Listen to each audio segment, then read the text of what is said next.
Konflik Asia Barat tengah panas, minyak dunia pun semakin naik. So apa patut kita buat?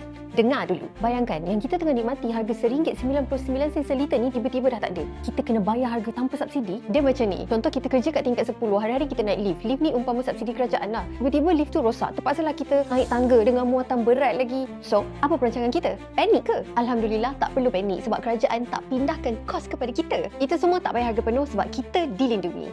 Dalam kita nak hadapi ketidaktentuan konflik Asia Barat ni, kita kena face the reality. Kita kena bersedia dari sekarang.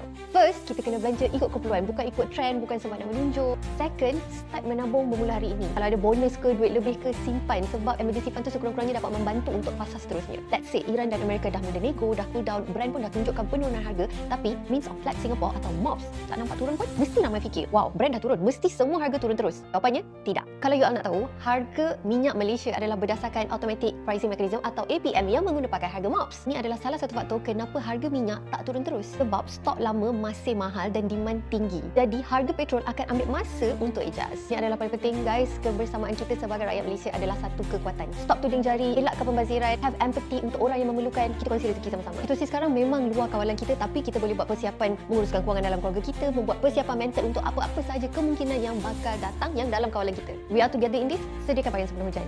Okay? Bye!